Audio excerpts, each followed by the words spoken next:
Olá pessoal, eu sou o Antônio do canal Prometeu e hoje no meu primeiro vídeo eu não vou falar especificamente de algo de física, eu vou falar do recurso educacional que eu utilizo, que é o Jupyter, e é um recurso que ele vem sendo cada vez mais utilizado, principalmente no meio acadêmico, mas que tem várias funcionalidades e um visual muito bom para dar aulas no dia a dia.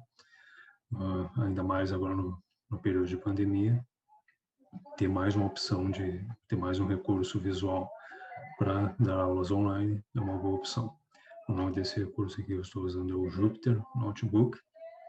Ele é muito usado principalmente no meio acadêmico por causa do recurso de programação dele. Como vocês podem ver aqui no canto direito superior, ele suporta programa Python.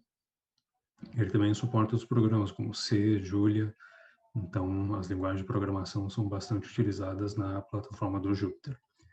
Mas ele também tem um visual muito bom para apresentação. Ele gera arquivos em HTML, que ficam em uma página só. Particularmente, eu prefiro em relação aos slides. Eu acho que é uma coisa um pouco mais contínua e também é bem mais fácil de ver. Tu pode ver em qualquer navegador, se fornecer para os alunos ou quando tu quiser revisar a tua aula em qualquer navegador, tu consegue modificar e ver o teu próprio arquivo, ok? Como eu tinha dito, o nome desse recurso é o Jupyter, e na minha primeira aula eu vou mostrar o uso do Markdown. O Jupyter ele é dividido em diferentes partes de uso. Ele possui células. As células, cada célula do Jupyter tem uma função específica. Essa célula aqui, ela está com a opção Markdown. Eu posso ter outras opções, as mais usadas são código e Markdown mesmo. Código, tu coloca o código na linguagem que tu escolheu desse arquivo, aqui suporta Python 3, e Markdown é a linguagem simplesmente de texto que tu usa. Tu pode modificar o teu texto, escolher a apresentação dele, dizer o tamanho que ele vai ficar, e quando tu usa o botão Run, que é de rodar, também pode ser usado como Enter mais Shift. Ele simplesmente faz uma execução e deixa o texto já na forma do HTML que ele vai ser visto quando for feito o download. Temos duas opções principais para o uso de Jupyter. Uma delas é através do Anaconda. O Anaconda é o mais recomendado para o pessoal que está no ensino superior e for usar. O pacote Anaconda é um pacote Python e ele vem com diversas funcionalidades. Uma dessas funcionalidades é o próprio Jupyter. Aí vem aqui no site da Anaconda, vou deixar o link, vai em Get Started e seleciona aqui a opção de instalação da Anaconda para edição individual. Aí, como vocês podem ver aqui embaixo, o Anaconda ele suporta uma série de bibliotecas do Python muito usadas, Matplotlib para gráficos, NumPy até para Data Science, Spyder é uma outra plataforma que executa e compila códigos em Python, e aqui está o Jupyter também, para o pessoal que vai usar apenas o Jupyter como recurso. Não recomendaria muito baixar todo o pacote Anaconda, um pouco pesado, mas para o pessoal que quer incluir um pouco de simulações, quer fazer gráficos junto para os seus alunos, é um recurso bem interessante de se ter. Eu ainda vou fazer outros vídeos falando de recursos como o SciPy, é um recurso que eu uso bastante na faculdade para pesquisa, incluir desde resolução de equações diferenciais, encontrar raízes, maximizar, minimizar gráficos. Então, o SciPy é um recurso muito utilizado, que eu vou falar bastante dele. E também o Matplotlib, eu vou falar ainda para o pessoal que vai dar aula para ensino médio, quer montar o seu próprio gráfico, quer fazer sua própria imagem. O Matplotlib é uma boa opção, deixa uns gráficos bem bonitos e eu sempre vou deixar tudo que eu mostrar nos vídeos, eu vou deixar os pacotes prontos ali, pode copiar e colar e simplesmente substituir os valores que vocês vão ter acesso, ok? Outra opção é diretamente no site do Jupyter. E o site do Jupyter, ele apresenta a opção aqui embaixo, o Jupyter Notebook, é esse que eu estou usando. você pode tanto fazer o download, deixar permanente no seu computador, quanto utilizar no browser. Pessoal que dá aula que não é necessariamente exatas, como geografia, história, português e afins, que vai usar muito mais a plataforma com a escrita de texto e colagem de imagens. Então, usar no browser já é mais do que suficiente, os comandos são exatamente os mesmos, só tem que tomar alguns cuidados, mas no browser já é mais do que suficiente. Ou, se preferir, instala o Jupyter Notebook. Só o Jupyter não é muito pesado, então é um pouco mais tranquilo do que o pacote Anaconda. Ok? Essas são as opções. E aí aqui nós temos alguns exemplos. Tudo que a gente vai usar hoje é o pacote Markdown, que é simplesmente selecionar a célula para uso de texto. Quando eu tenho uma célula, quando eu seleciono, por exemplo, aqui, esse texto, ele destacou uma parte que é uma célula inteira. Essa célula aqui, se eu der um clique duplo, vai mostrar como ela está na forma crua, sem ter rodado. Isso aqui é como eu escrevo o texto para configurar ele. Aí eu ainda vou explicar mais adiante esses hashtags, mas isso aqui eu quero destacar como sendo um título. Depois que eu já configurei o meu texto da minha célula, eu posso fazer textos bem maiores, não tem problema nenhum. Só como exemplo, eu estou fazendo textos menores hoje. Eu dou Shift Enter, pronto. Ele fica de novo na forma de texto, como se fosse incluso no formato HTML mesmo. Aí, isso aqui que nós temos é uma célula de código vazia. Aqui embaixo, eu também tenho outra célula de código. Como vocês podem ver aqui, está na opção Code.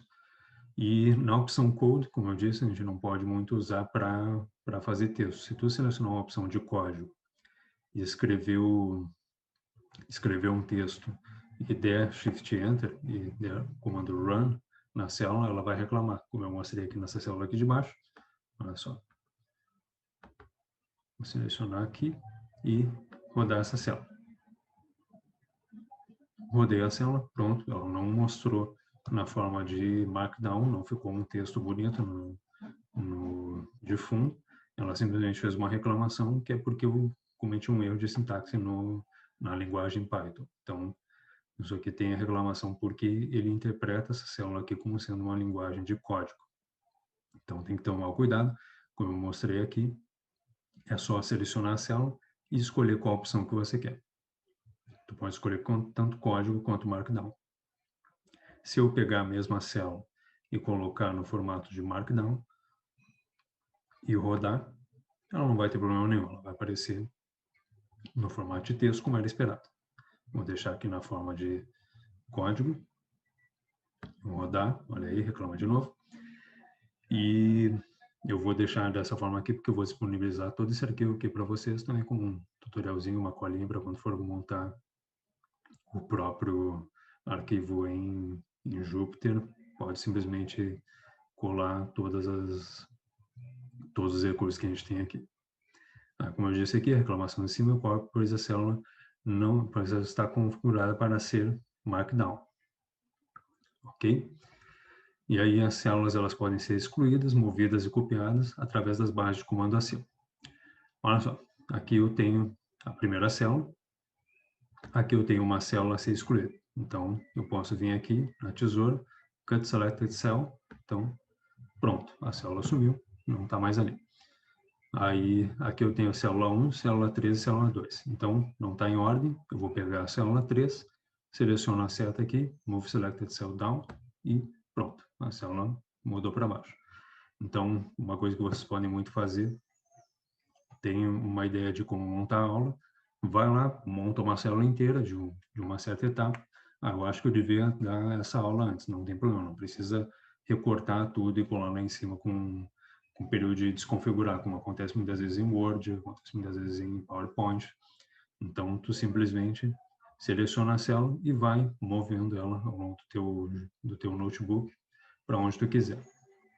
Aqui outra opção, pediu para copiar a célula 1 abaixo. Então, eu seleciono a célula 1, venho aqui na opção de copiar, seleciono a célula que vai ser a anterior à célula 1 que eu vou copiar. Aí ele pediu aqui, copia a célula 1 abaixo, venho aqui na opção do lado, paste cell below, pronto, a célula 1 foi ali para baixo, tranquilamente. Um outro recurso interessante do o Jupyter, recurso de títulos, vocês podem controlar o tamanho da letra através do uso do símbolo do hashtag. Então, vocês podem usar de um hashtag até 5 para configurar o tamanho da letra. De 5 em diante já não muda mais, ele fica só no tamanho desse último aqui, título 5. Aqui está uma célula que eu já dei o comando de run, e aqui está a célula copiada sem o comando de run, como fica o texto cru. Vocês podem ver com o hashtag ele fica bem grande, com 2 fica um pouco menor, 3 um pouco menor e assim por diante. Outra opção que a gente tem, negrito itálico, se colocar entre 2 asteriscos. Se colocar entre asteriscos vai ficar o texto em itálico. Se colocar entre 2 pares de asteriscos, o texto fica em negrito, ok? E aí uma coisa que eu quero que vocês reparem aqui, eu dei só um espaço entre uma linha e outra, e aí o Jupyter ele interpreta isso como sendo na mesma linha. Então, para falhar uma linha, é necessário que a gente coloque pelo menos 2 espaços. Aqui eu tenho o texto em Markdown sem rodar, e aqui embaixo eu tenho ele rodado. Então, aqui, ó, texto sem 2 linhas, se eu rodar, ele vai ficar tudo na mesma linha. Agora, texto com 2 linhas separando, pronto, ele fica texto separado, exatamente como mostra aqui. Um outro recurso interessante, o deslocamento por tópico. Eu posso utilizar o Jupyter, no Jupyter o sinal de maior, esse símbolo matemático que a gente tem aqui, e ele vai deslocando meu tópico para a direita ao meu bel prazer, da maneira que eu quiser. Aí, de novo, aqui eu mostrei uma célula sem rodar, e a célula exatamente idêntica abaixo, só que já com o comando de run. E aí, como vocês podem ver, eu fiquei com o título A, aí aqui embaixo eu tenho um símbolo de deslocamento para a direita, e aí o assunto B, ele já fica levemente deslocado para a direita. Os assuntos C e D, eles têm 2 deslocamentos e estão correlacionados com o meu assunto B, então eles têm mais um deslocamentozinho para a direita. Se eu colocar eles em linhas iguais, em linhas consecutivas, eles ficam correlacionados no mesmo tópico. Se eu colocar um separador que volta para a minha antiga linha e avança de novo, eles ficam com uma leve separação, como eu mostro aqui. O recurso é bem viável nesse sentido.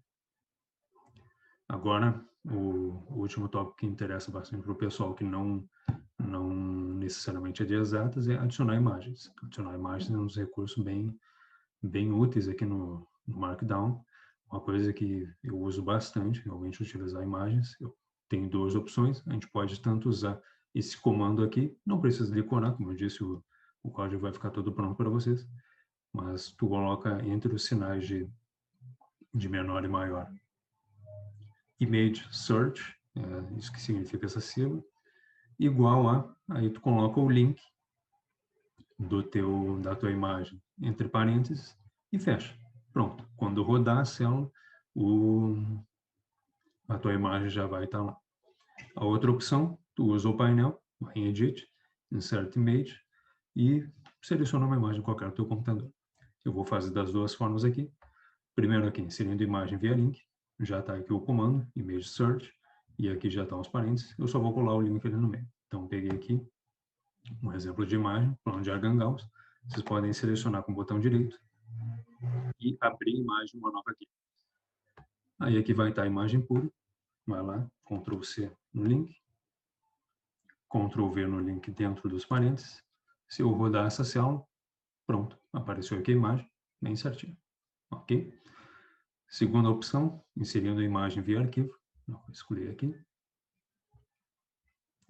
Aí, venho aqui e salvar a imagem. Vou simplesmente salvar nos meus downloads. Volto aqui no meu Markdown.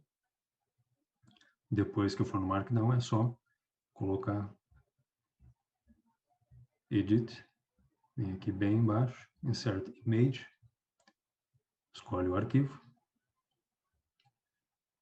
Vou pegar, deixa eu ver a última captura, aqui. Ok. E pronto. A imagem agora fica com essa configuração, esse código aqui que não precisa saber decor, que tu usa uma série de comandos de clicar, e aí quando rodar, estará ali a mesma imagem, sem problema nenhum. As duas opções são bem viáveis e rápidas de fazer. Agora vamos para a parte de incluir equações e expressões matemáticas.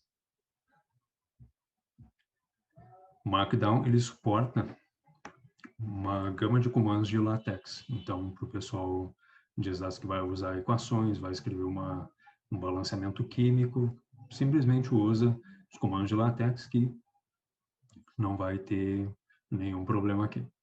Aí é que eu deixei um exemplo, que para escrever uma equação a gente usa em LaTeX o comando da cifra.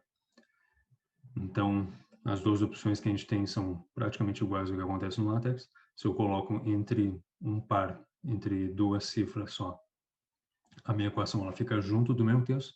Se eu colocar entre pares de cifras, a minha equação ela fica separada em uma outra linha. Então, se eu rodar aqui essa célula, vocês vão ver a primeira equação, x² menos 5x mais 2 igual a 0, ficou junto do texto, e a segunda equação ficou separada do texto porque eu coloquei duas cifras ao invés de uma.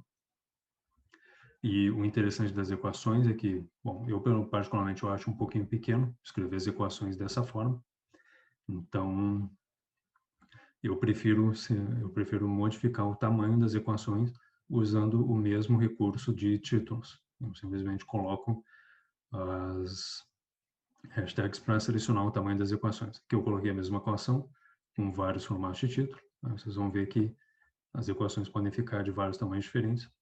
Eu geralmente uso com o maior possível, ficar a equação bem grande, bem bonita. Como é um espaço amplo que a gente tem no HTML, então geralmente dá para usar várias equações até na mesma linha. É um recurso bastante usado. Agora, caso tu não seja acostumado a usar recursos de equações em LaTeX, vocês podem montar a equação em outros sites, copia, cola, pega o link da imagem ou salva a imagem no computador e cola. Uma das minhas sugestões desse site aqui, o SciWavers. Ele é a minha sugestão por quê? Porque ele já mostra aqui no quadro opções do que tu vai querer colocar numa equação. Por exemplo, eu quero colocar uma raiz enésima de A vezes B. Aí ele já coloca ali a opção square root. Vou escolher raiz cúbica de xy, aí só substituir os valores, mais 2 vezes x, isso aqui é igual a 0. Vamos pegar isso aqui de exemplo. Dá para selecionar aqui a cor do texto, a cor do background, a fonte, eu gosto bastante dessa moderna. Dá para selecionar como vai fazer para a aula, um tamanho bem grande, né? Selecionar, por exemplo, 42. Aí aqui embaixo ele gera uma imagem bem grande, botão direito, abrir imagem, uma nova guia. Pronto, temos aqui um link, Ctrl C, Ctrl V, adicionamos a imagem e rodamos. Pronto, ficou aqui a equação, bem certinho. Entendeu? Dá para fazer do jeito que quiser. Vocês podem ver, o Markdown do Jupyter é um recurso bastante versátil. Agora eu vou mostrar para vocês uma das minhas aulas já prontas, para vocês verem como ele fica bem organizado. Então, voltando aqui para mostrar uma aula. Essa aqui é a aula que eu fiz para um dos cursos que eu trabalho. Uma aula de números complexos, também vou deixar ela toda disponível para quem quiser usar. E uma das coisas interessantes do Markdown aqui, como vocês podem ver, eu coloquei imagens, eu coloquei equações, eu coloquei gráficos, eu coloquei de tudo aqui nessa aula, exercícios. Aí, quando vai dar aula, tu não precisa ter todo esse cabeçalho aqui atrapalhando, né? O melhor é vir aqui na opção File e clique em Print Preview. Quando clicar nisso, ele vai dar uma amostra de como fica o arquivo quando ele é salvo em HTML, que vocês podem disponibilizar depois para os seus alunos. Então, aqui fica toda essa interface. Vocês veem que é bem amplo, bem aberto. O pessoal que está usando aula online está usando recursos como Zoom, Google Class. Tem como fazer anotações, tem bastante espaço para interação com o teu arquivo em Markdown. Não é um arquivo que apresenta grande problema nesse quesito. Como vocês podem ver aqui, a aula ficou um texto bem amplo, bem interessante para os alunos estudarem depois, com várias equações. Posso colocar as equações em setores, separadas à direita ou à esquerda, dependendo do tópico. Posso colocar imagens de exercícios. Essa aqui é só para dar um exemplo. Geralmente eu deixo essa parte aqui da imagem oculta. Aí, como vocês podem ver aqui, os exercícios são os mesmos aqui. Só que aí eu deixo essa parte oculta, resolvo durante a aula, vou perguntando para os alunos. Aí depois que eles terminaram o exercício, depois que eu dei um tempinho, eu rodo a célula, mostro aqui toda a imagem. Depois que mostrou toda a imagem, eu já sigo adiante. Já está todo o exercício resolvido e fica bom, e fica pronto para eles. Isso aqui pode ser modificado também durante a aula, não tem problema nenhum. Aí tem aqui vários recursos. Inclui gráficos, inclui desenhos, e vocês veem que fica muito bem organizado. É rápido de preparar também, porque tu pode usar a ferramenta de captura de tela. Aí, por exemplo, tu pega um livro, um PDF, tem uma parte interessante, tu pode simplesmente recortar toda aquela parte e colar aqui no Markdown. É interessante que da forma que tu recortar no Markdown, com o tamanho que tu recortar, ele vai ser colado aqui. Então, se tu quer recortar uma imagem um pouco maior, tu pode dar um pouquinho de zoom, recorta lá bem ampla e cola aqui no Markdown, não vai ter problema nenhum. Aí, aqui mais alguns exemplos na aula, vocês podem ver. Essa parte aqui, como eu tinha dito, eu peguei de livro. Esse desenho aqui eu achei interessante. Recorta só o desenho, coloca ali. Aí, isso aqui também, exercícios, parte de livro, de PDF, tudo bem prático de colocar e fica com essa interface muito bonita aqui. Ok, pessoal? Por hoje era isso. Eu vou deixar tudo disponível na descrição, provavelmente pelo GitHub ou por Google Drive, tá certo? Então é isso, obrigado por assistirem o vídeo.